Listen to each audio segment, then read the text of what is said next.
Hey, welcome everyone. It's Tracy here with the Real Estate Excellence Podcast. I got a special guest in the studio today, Brad Lloyd with Solid Rock Roofing. Roofing is an issue in Florida and with insurance and so forth. Brad's going to tell us a little bit about Solid Rock and what they can offer, and he caters to the agents and their customers and making sure roofing is not an issue when it comes to selling their homes. Yeah, Brad, that's right. welcome. Yeah, appreciate you having me on, Tracy. Roofing is an issue in Florida, or I think because of the insurance. Hopefully, they relax a little bit.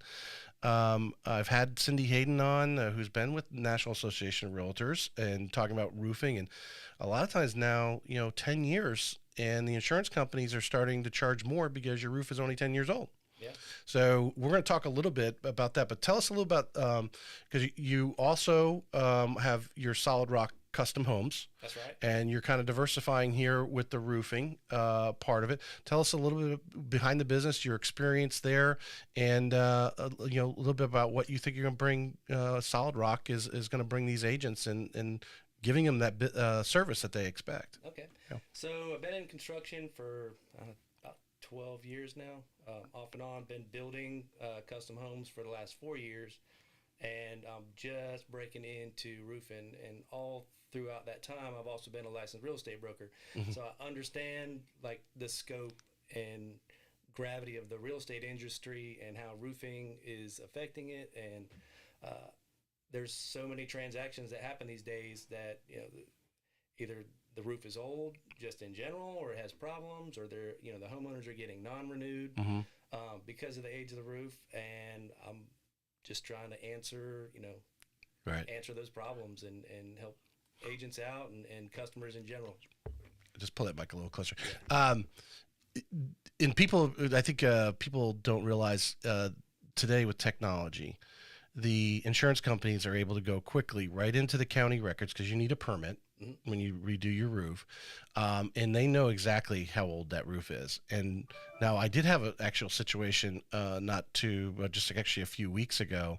The buyer's a little touchy, and the fact that they could not find that permit made him unedgy, and he used it as an excuse actually to walk away from that deal, but because they were looking for the permit on the roof it wasn't a new construction home. So it's important to understand this information is out there. The real estate agents have it at their fingertips, and how important it is when you start the transaction. You need to be contacting that insurance agent. And I'm sure Emily and the girls in the at Hamilton House tell you got to contact an insurance agent right away. Oh, 100%. And the roof is obviously water heater, those types of things are the first things that come up. And what are we going to do to overcome that transaction? Because there's going to be some negotiation done. Yeah, 4-point is definitely a big deal throughout a real estate transaction. Those are common things.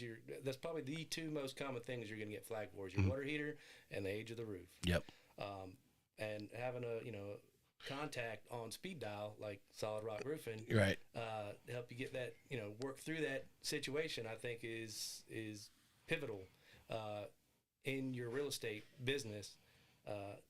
To be able to take care of your customer and get that transaction to the closing table. Well, and they should be with the home inspector. Like I said, the 4-point in getting a wind mitigation, and it's like most of the inspectors that are doing business now that are reputable are doing that already, because it all lies back on the insurance. But because I want a couple of things that I think people need to understand too.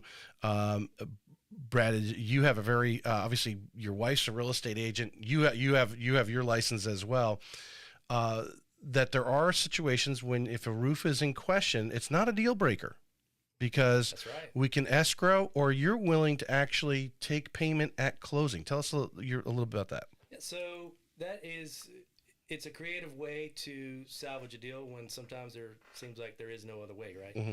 So seller may not have money to put a new roof on it. Buyer may not have money to put a new roof on it.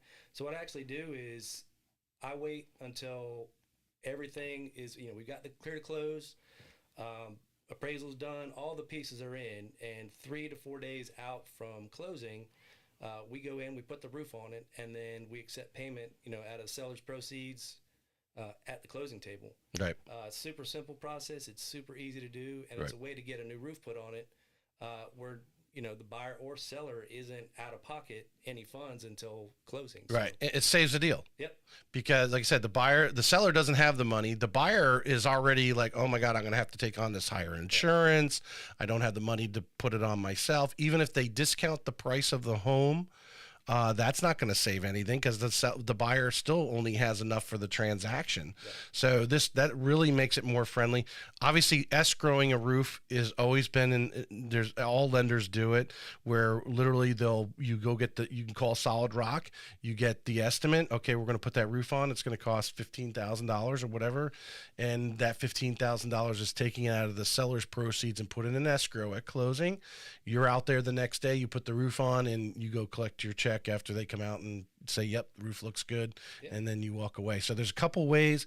Brad's way makes it really easy to not escrow because there's a few $100 cost, administrative fee to pull an escrow like that. But it's a lot easier when that new home buyer actually signs the contract. That roof is already on there. Yeah, 100%. Yeah. Tell us a little bit about, because I think, people watch videos because they want to see where this new place, right? But when they call Solid Rock, what's going to happen and what's the process? Because everyone doesn't put a roof on all the time. And real estate agents don't run across where they're having to replace a roof all the time. And they probably don't even remember who the last roofer was that helped them close a deal with a roof like we were just talking about. But so if they call Solid Rock, what is the procedure? And, do you have a sense of urgency to help these agents out? Because obviously you're in the family. Yeah, 100%. Yeah. So normally, I get a phone call. If I can't answer right away, if I'm tied up doing something, I'll always get back to people. Communication is like huge for me. Mm-hmm. There's nothing more frustrating than being in the middle of a sticky situation, and especially as an agent, you're trying to get some deal figured out, and the seller's freaking out or the buyer's freaking out, and now you're freaking out too. You're running around with your hair on fire. You're making phone calls and nobody's calling you back. So communication is fundamental to me at Solid Rock Roofing. Mm-hmm. So I field a phone call. I have a conversation with the customer. I ask a lot of questions. What is the reason for the roof replacement? How old is the roof? All kinds of stuff. I really kind of want to know a little bit about what their situation is, so I know how to best address their concerns and their issues. Have you found in the business you've been doing the reason generally comes up is my insurance just basically sent me a letter, said my roof is too old. A non-renew letter. Yeah, most people don't say, oh, you know what, we should replace the roof this year. That's most people. People don't want to put a roof on their house. They want to remodel their kitchen. They want a roof. Yeah, they want a roof. Yeah. But it's like an afterthought. It's not like, adding some curb appeal or redoing your master bathroom. Right. Like nobody really wants. You only replace the tires when they're actually worn. Right, exactly. Yeah. So it's not something people really want to do, but it's something that you have to do. Like you've got to do it. Yeah. Because customers are getting these letters now. I know we got one where they go, hey, your roof is 17, 18 years old now. We're going to have to up your insurance, or your insurance went up and you're calling in going, hey, why are you cranking me up? Well, your roof has now reached, basically one of those tipping points in the process where 15 years, 18 years, whatever it is. We know it starts at 10. After 10 years, there's only you can start narrowing down the insurance companies that will do your deal. 15 years, it's a little less, and you start going 20. I don't know if you can even find someone who'll do 20 that you will be willing to pay what they want. Yeah, maybe Citizens or somewhere like that. But yeah, like you said, you're not willing to. You wouldn't want to pay that premium anyway. Right. Right. So they're getting these phone calls, and I imagine that's what's triggering a lot of your calls for service. 100%. When I take the phone call, I set an appointment. I use a really cool program that keeps my customers up to date every step of the way. Mm-hmm.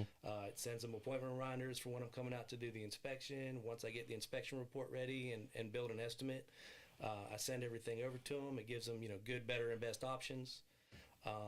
They can pick their colors. It's really kind of nerd out on it. It's really interactive, but drill into a little bit on we talked about a pre-show of what we wanted to make sure we covered today, and that was the difference between the shingle warranty And obviously the confliction of people are like, say, well, I got a 25-year shingle on here, but the insurance company's saying my roof is 15 years old, so now they're going to charge me more. Explain a little bit the difference for the consumer there. So the manufacturers, they offer warranties on their product. So like your typical Owens Corning manufacturer warranty is 25 years on material. I offer 1 year on material and labor. Outside of that, you can purchase additional warranty coverage. That's above and beyond. It covers, all labor, all material. You can get it up to 50 years, if that's what you want to do. In the state of Florida, given that very situation, it's not always maybe the smartest decision to buy an extended warranty. But I mean, it is an option. I mean, the shingles themselves. Well, so they can buy an extended warranty on the on manufacturing defects. Yeah. And do people really buy that? Yeah. I mean, at 25, if it already has a 2025. The cost really isn't. It's really not bad. It usually runs like $8 to $10 a square, depending on the material. Because if it gets damaged, obviously the wind blows or, who knows, a tree falls on it and actually damages it. That's not a manufacturer's defect. No, that would be covered under your insurance. Right. So where would an extended warranty come in on a roof? So if the material just like deteriorates, right? Like severe granular loss after like 5 years, like there's no granules left on the shingles, like that would be a manufacturer defect. Okay. So the manufacturer would cover that. What the manufacturer doesn't cover is the labor. So okay. Sometimes so the extended warranty, they're picking up a labor. Yeah, materials and labor. Yeah. So, and you might have, Chuck in a truck come put your roof on for you, and 5 years down the road, they're no longer in business. Now, who do you get to warranty the roof? Like, right. There's no, company that's going to come out and warranty it. So you're solely relying on a manufacturer warranty at that point. Right. So, I mean, it's just one of those things. You weigh out the benefits, the pros and cons of, hey, do I want to buy an extra warranty or do I not? So we were talking a little bit earlier about, now, like I said, at 10 years, you start narrowing your insurance companies. 15 years, there's less insurance companies do it. In 20 years, there's, if you can find one to do it. When it comes to paying extra for the, what I assume is the higher quality, they're going to warranty longer, right? They're gonna make a better shingle. They can put a longer warranty on it, but obviously you pay more for that. Right.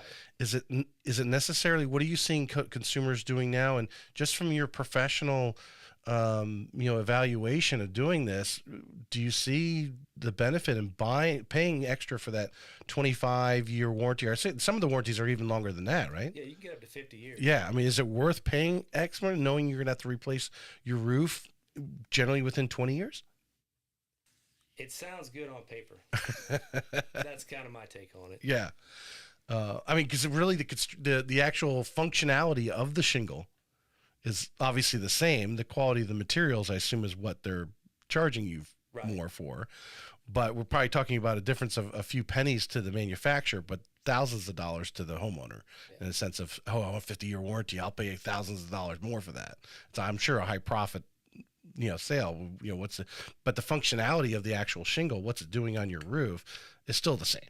Yeah. I mean, it's keeping your house dry. Right. I mean, that's basically what it does. So the process that you go in, you're giving them these options here, the good, better, best. Here's the warranties. Here's, obviously you have color choices and so forth.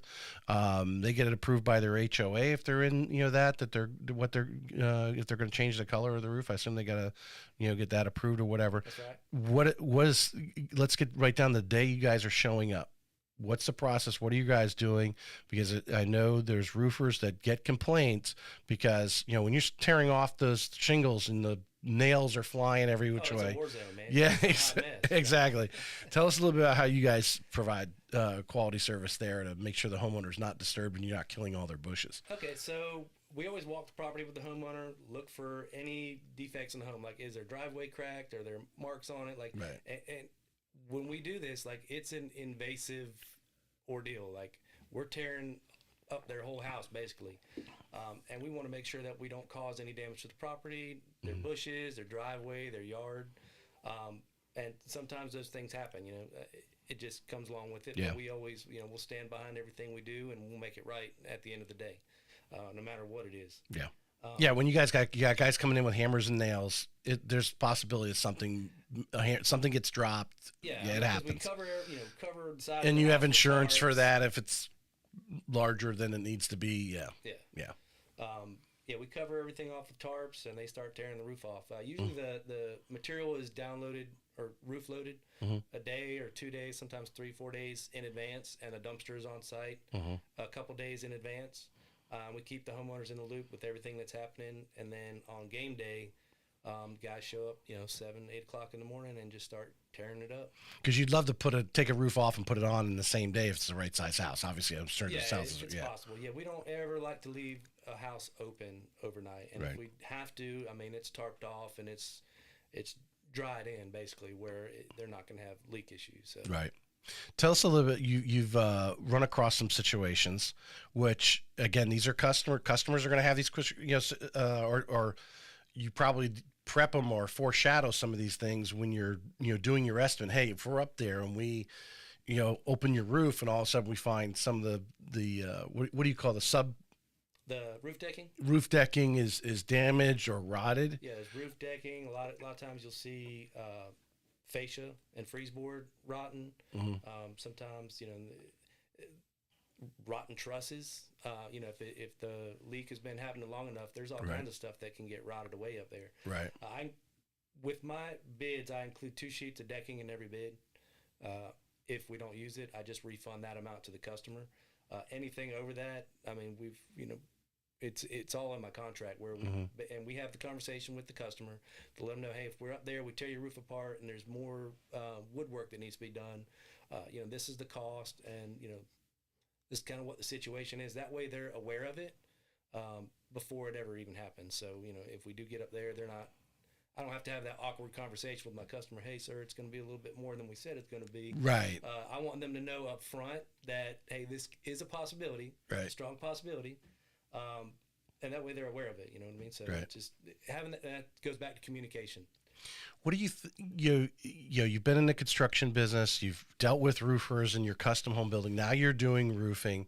What are some of those things that really separate, an A roofer from a B or C roofer? You think something, and I'm leading with this question because you were telling me earlier, one of the mistakes, someone had a water line, you guys put a nail and actually hit one of the water lines. So, is doing a thorough inspection, not only on the outside, but actually getting up inside, getting in the attic. I imagine not all roofers probably do that. They probably only look at the outside. They won't bother to get up in that hot attic and actually look for something that might be like a water line too close to the roof that might get hit by a nail. Some roofers, they'll just go on like Google Earth and measure up your house, like never even drive by there to actually look at it and see what they're working with, and just send you over some, a rough estimate on what the roof's going to cost. Do homeowners complain a little bait and switch with that because they are maybe not getting the correct figures from the roof? I mean, I don't really.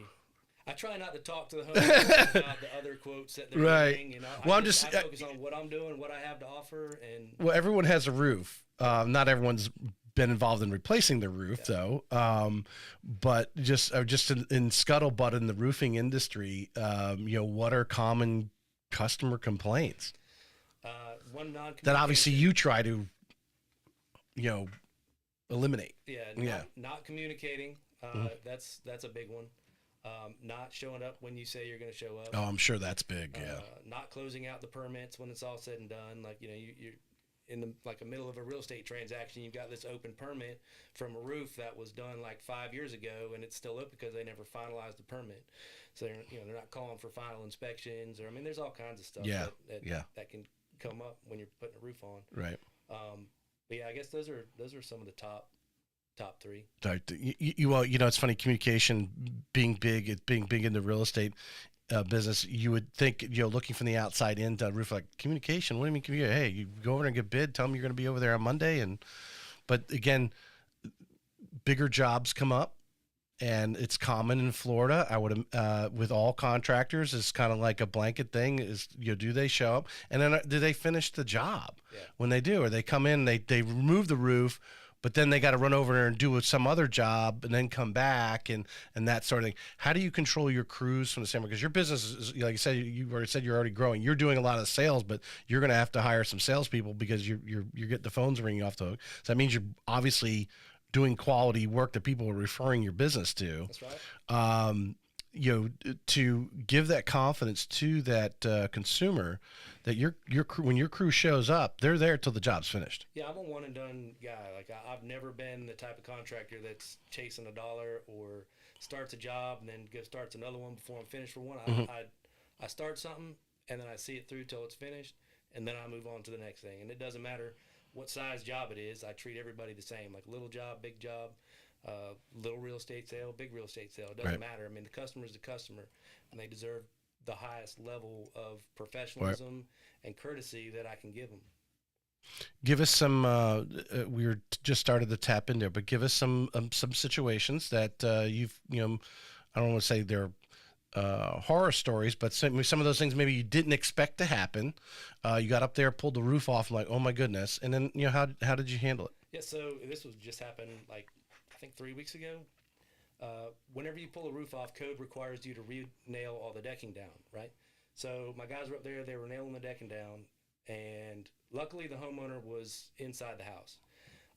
They had a replumb a few years prior, and the plumbers ran the plumbing line so close to the roof decking, a nail hit the water line. And they should have known better. Yeah. There's no, code doesn't allow that anyway, so right. I don't know how it passed, but it was permitted and it was a replumb. Mm-hmm. But yeah, so water started leaking in the house. The homeowner comes out, hey, water's coming in. We're looking around like it's not raining, like the sun's shining, like where's their water coming from? And so we figured it out real quick, shut the water off. It was minimal damage. Yeah. Because we caught it quick, and we had a restoration company out there within hours. Drying up all the water in the attic. We had dehumidifiers and fans up there, like literally like within hours we had a company out there working on it to make it right. It was a little bit of touch-up paint and back to normal. And stuff happens. Yeah, stuff happens and that sort of thing. Have you come upon well, I think the question is that often the homeowners like, can we just say a tree falls, maybe there's no leak, but a tree falls now caused the leak, right? But it's over on this corner part of the house, maybe on top of the garage. Doing a repair of a little 10 by 10 area versus actually replacing maybe that entire section, over the garage, for example.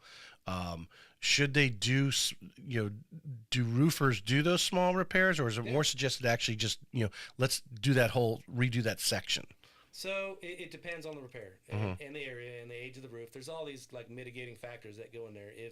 And it's really up to the homeowner. Like if they just want us to come out there and patch a small spot and do a repair, we can do that. Yep. The problem with that is matching up shingle colors and batches. Like it's never the same. I mean, you've seen it. You drive around there, but you can see where there was a patch done.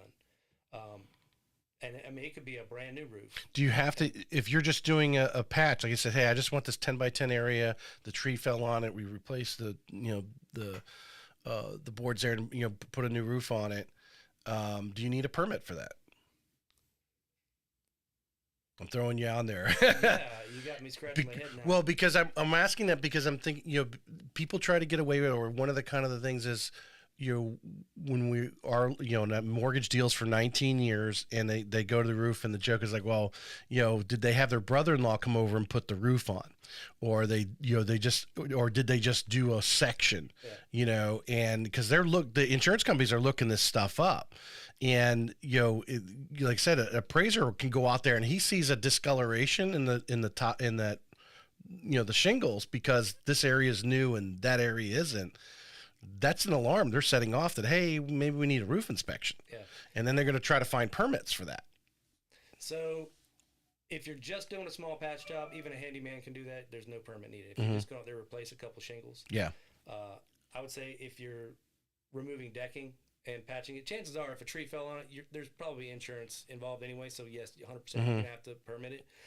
If a homeowner wanted to, if they know a little bit about roofing and they feel confident, they're DIYers and they want to get up there and patch it, they can do it. They can do that. Like, they can do that. Yeah. And there's nothing that, If that's all they're doing is patching a few shingles, I don't see. I mean, Right.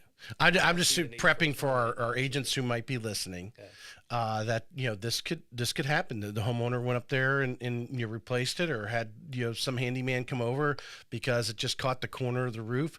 But now you have these 10-15 foot shingle area here. It's a different color.